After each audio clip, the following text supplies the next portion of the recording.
What's up, y'all? What is up? What is up? What is up, you guys? Our declaration on today is don't be frazzled. Our declaration, as you guys are coming in, whether you're catching it live or on the replay, is don't be frazzled. I believe, like many of us in this season, not even a season, but many of us, as we've entered into a brand new month, have been dealing with circumstances that literally frazzle you or make you feel like you are literally all over the place, right? And so I wanted to give this word because the Lord was giving me this word, and I pray that it'll encourage those of you guys that are catching this thing. And so today, you guys know, if you've been catching any of the broadcasts, today has been one of those days where I've been super duper emotional, super all over the place. And it's really been a day of God humbling me and getting me to a place of, standing on my faith, standing on his word, standing on who I know him to be. And so you guys know that I ended up having to, after that debacle, I ended up having to come to the tire place because out of all days, my tire would be leaking air. And so right now I'm just kind of waiting. Right now, I'm at a point of just kind of waiting to see if it is able to be repaired, if it's a nail that I ran over, if it is the tire stem, which it could be anything. And so it's not really busy, very peaceful. And so I was waiting for the gentleman to, I was waiting for him to get my information down and kind of, of course, they go out to the car, check the mileages, check the numbers and different things like that. And so I've been at a place of peace after being in a place of being emotional all throughout the day, wondering about, worrying about things, trying to force doors to open when it's not time for them to open. And so I finally got into a place of just total peace, total surrenderance, and at a place where I've accepted what the Lord wants me to do and how he wants to operate and flow on things. And so I was sitting out here, and the guy walks up to me, and he comes up to me. Now, I've always come to this particular tire shop when I had the Audi and even for the car that I have now. And he tells me, he says, for some reason, he hands me a notebook and he says, write your name, number, zip code down. And he tells me, he says something to the effect of, I pulled your car up in the system and it says that it's not registered. Maybe you just got this vehicle. And I'm like, sir, I've had this vehicle for like a year. June, the end of this month makes a year. And so, I don't know what he was hinting at, or if he was hinting at, I'm driving an illegal car or my tag is, illegitimate. Hey, Miss Allen, but he comes up to me. He's like, it's not registered. And then he says, and I know it was the devil. I double checked my spelling, and I'm like, okay, sir. And so as I was just sitting out here, before I could think anything else, I heard the Holy Spirit whisper, don't get frazzled, right? I believe in moments where, God is doing something that our eyes don't yet perceive. When we're dealing with circumstances and having to wait on God, that a lot of times we get frazzled, meaning like our minds are anxious, our minds are all over the place, our minds are literally, I believe when we get to a place of being frazzled, that it's in moments where we're trying to figure out how to do God's job, where we're in a place mentally where we are trying to be God himself, trying to fix things, trying to provide, trying to open doors, trying to make a way. When, the Bible tells us that only God is a provider. Only God can, open certain doors. There are only certain things that are God's job. He's been reminding me this week that, our role is to show up. Our role is to stay in faith. Our, not our word, but our role is to, really stand on the Bible, to stand firm on his truth and to obey as we are being led, right? And so, those are the moments where we get frazzled, where we get anxious, When we get frazzled, of course, anxiety sets in. And then when anxiety sets in and you're not able to figure out a way, then you start feeling hopeless. You start feeling depressed. You start literally feeling, so very like down and out. And it'll make anybody feel like throwing in the towel. I was there earlier today. And so in moments like that, that's what's happening when we get frazzled. But, as the guy walked off, the Lord said, don't get frazzled, right? And so another time that we get frazzled is in moments where we've already been frazzled, but we've worked ourselves to like having a place of peace. And then boom, the enemy comes again. Y'all ever dealt with that? Like, being under warfare, mental warfare, whether it's your own doing, whether it is an illegal attack, and you just, are all over the place. And you finally get to a place where you are stable, where you got a little bit of peace, where you got a little bit of joy. Anybody ever been in that place where you get to a place where you are good, you are okay? You feel like I can make it. I can wait on God. I can believe. I can trust. And then before you know it, right when you're at a place where you are at a spiritual equilibrium or homeostasis, boom, something else happens. And before you know it, you feel like the wind is being knocked out of your chest. You feel like the rug is being pulled from under your feet. It happens, right? And so that was one of those instances, where I finally got into a place of peace. I finally got into a place of understanding that God can only do what I need him to do, and understanding that my role is to show up in faith. My role is to, be who he's called me to be. My role is to remember what his word says and what he has shown me about himself. And so right when I get to that place, here comes the guy, oh, your car's not registered. Sir, yes, it is. My tag is not due until the end of the month. I don't have to get a new tag until the end of the month. So even then, it would still be registered. I pray that I'm making sense. And so, when the Holy Spirit whispered that, I knew in a sense what he meant by saying don't get frazzled was stay in peace, right? Stay at that place of spiritual equilibrium, because when you're at a place of spiritual equilibrium, you have peace, you have joy. And when you have those things, you can truly hear what God is trying to show you about what you're going through. And you can hear what he's trying to tell you, concerning what you're going through. But when we're in a mindset of being frazzled emotionally and mentally, our emotions, our own thoughts will cloud the voice of God. It will taint our perception concerning what we are going through and concerning what we are battling. Give me a one if you understand what I'm saying. I pray that I'm making sense. I pray that I'm making sense. And so that has kind of been, the revelation that God was giving me. Don't get frazzled. And for many of us, when we do get to a place of spiritual equilibrium, when we do get to that place after we've been fighting and battling and, rebelling against God, whether consciously or unconsciously, how many people know it is a fight to get to a place where you got your peace back, you got your joy back, you got your faith back. It takes work. It's a fight. It's a battle to get there. And so in a sense, what God is saying, don't give that away so freely. The devil's going to forever do his job, right? Because it's, I believe the devil smiles when we get to a place of being frazzled. Because when we are frazzled, we are not in faith. And when we're not in faith, that is not something that is pleasing to God. I said what I said. When you are not in faith, it's not pleasing to God. You become double-minded. You know what happens when you're double-minded? You can't receive from God, whether it is provision, whether it is insight, whether it is wisdom, whether you need God to tell you what to do. You cannot receive from God because your mind is literally all over the place. It's literally all over the place.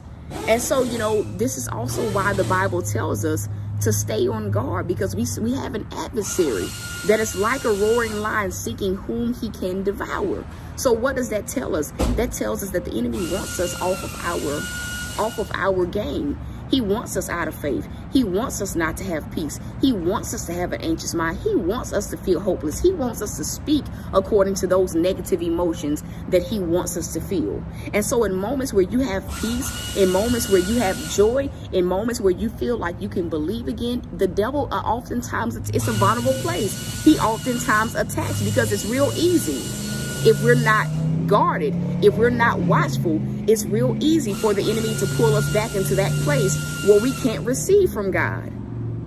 If we can't receive from God, the enemy accomplishes his agenda of stealing, killing, and destroying. Why do I say that? Because if we can't receive from God, in a sense, it pulls us away from God. It makes us want to throw in the towel. It makes us want to give up. It makes us want to get into a backslidden state. I pray that I am making sense.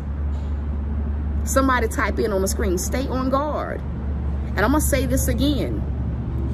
What I had to understand, for the millionth time today, is that it is not our job to be provider. It is not our job to figure out how something is going to get done. It is not our job to do any of those things. It's not your job. I'm going to say that again. It's not our job to figure out how the bill gonna get paid, how the lights gonna stay on. It's not our job to figure out how the rent is gonna get paid, how we're gonna pay for the car note, how we're gonna pay for the insurance. It's not our bill to figure it out. Our job is to literally stay in faith and to trust that by staying in faith that God will respond to our faith with movement, with handling the situation. But the enemy knows we can't get to that place of seeing God come through for us if we're not in faith, if we don't have peace. I truly believe that the fruit of the Spirit and having faith go hand in hand. I'm going to say that again. I truly believe that the fruit of the Spirit and faith go hand in hand. Why do I say that? When you think about the fruit of the Spirit, it is peace. It is joy, right? It is the comfort of God's love. Those things in faith go hand in hand, because when a person is really in faith, you feel the fruit of the Spirit. But when the fruit of the Spirit is missing, it is an alarm that you may be sliding out of that position of being totally in faith. I pray that I'm making sense. I pray that I'm making sense. I pray I'm making sense. So again, don't get frazzled. I'm going to say it again. Again, the declaration is don't get frazzled. Every single thing that we go through happens for a reason. The wait is for a reason. The testing is for a reason. How can our faith ever get to a place where it grows and matures if we don't go through moments where we have to exercise it? It's kind of like the gym. Faith is like a muscle. But it's kind of like the gym. You're not going to reach the results that you really want to reach in the gym until you start getting uncomfortable. Right? So when a person is working out, especially athletes, or if you're not an athlete, their goal is to make themselves as uncomfortable as they can be without getting an injury, without causing bodily harm to themselves. You can't get stronger without putting yourself under that pressure. You can't, get to a certain place physically if you don't put yourself under that pressure. Our faith can't grow where there is no pressure for it to grow. Faith is oftentimes shown in moments, right, where we don't have it, in moments where we need a right now move of God. I pray that I'm making sense. And I'm going to say this too, because I feel like I need to hear it, and I also feel like some of y'all need to hear it. It is nothing to be ashamed of for having to need God to move in and through your life. It's nothing wrong with saying, God, I need you to pay a bill. It's nothing wrong with saying, God, I need you to open this door. It is absolutely nothing wrong. And a lot of times the enemy will get us to condemn ourselves. He'll make us feel like we are weak because we need God, or that we are less than because we need God. No, that is our greatest strength. Our greatest superpower is needing God. It's really our only superpower, because when we have God, when we have that relationship, that faith, there's nothing that the enemy can do. There's literally nothing that the enemy can do. Give me one of this if I'm making sense. There's literally nothing that the devil can do. And here's the thing. The enemy knows that. The enemy knows that when we have faith and when our relationship with God is strong, he knows that there's nothing that he can do. So what he does is he attacks us, and God allows for the enemy to attack us because God bets on us. He bets on the fact that we'll trust in his word. He bets on the fact that we'll follow him. He bets on the fact that we know who he is and that we will not depart. It's just like Job. God didn't allow the enemy to attack Job because he felt like Job would give in. No, God was betting on Job. Read it. It's in the scripture. He bet on Job. And the same way that God bet on Job, he's betting on you. I pray that I'm making sense. He's betting on you. And the thing about it, just like in the book of Job, the enemy had an expiration date, meaning it was not a life sentence. So, to those people that need to hear this, whatever you're going through, whatever the enemy is attacking, it is not a life sentence. It has to pass. It has to have an expiration date. And so that is the broadcast. Do not get frazzled. When you know that, and I know we human, so we slip up. Sometimes we do get frazzled. But in moments where you know that you've allowed God to lead you out of that mindset of being frazzled, don't freely go back to that mindset. Hey, how you doing? Don't freely go back to that mindset. I'm going to say it again. Don't freely go back to that mindset. And so that is the word on today, man. If you can receive it, can you just type a 1 on the screen, or can you just tell God thank you? Can you just literally tell God thank you? And even for you guys, I want you guys to even notice like the shifts in the broadcast, the shifts even in my revelation. The moment I got to a place of peace was the moment that the revelations began to flow. The moment I began to hear God's voice even clearer. Because it shifted over from I'm trying to do this into my own strength, into God, you got to do this. Lord, you have to do this. And so that is it, y'all. That is it. Right now, the ministry goal is around $9. That is where the ministry goal is at the moment. Can someone type that in? Right now, I'm at the tire shop. To those of y'all that need to sow seed into this word, you guys can sow, whether you're sowing via CashApp, whether you're sowing via the PayPal, and you label this your Don't Get Frazzled seed. To those of you guys that may not feel led to sow seed into this word, but you feel led to sow seed into the goal, you guys can sow those same ways. But if you know, 9 times out of 10, if you caught this word live, or even if you're catching it a month from now on the replay, it is for you. And so, again, the seed title is Don't Get Frazzled. You sow whatever you feel led to sow. You may feel led to sow 10. You may feel led to sow 100. You may feel led to sow 9. You may feel led to sow 5. But that is the seed title. Thank you so much, Miss Allen, for posting that. Don't get frazzled. And so that is it. I'm not going to add anything to that. I'm not going to take away anything from it. That is it. And so right now, I'm about to get off of here as funds come in. I'm going to let you guys know where we are. I do ask that you guys pray for me. Right now, I'm still waiting for them to just look at the tire to see if I do need a new tire, if they need to fix the tire stem, if it's just a simple nail. But that is it. I love y'all. I am rooting for you. Again, if you know that you need to sow seed into this word, I shouldn't have to tell you that you need to sow. God does have to tell you that you need to sow, but I shouldn't have to call anybody out for sowing. It should be something that you automatically do when you know that this word was right on time for you, or spoke to a place in life where you currently are. And so that is it. I love y'all. I'm rooting for you. And so until next time, y'all, peace. I think the guy's taking my car back now. And so that's it, y'all. I'll be back on as God leads. So until next time, peace.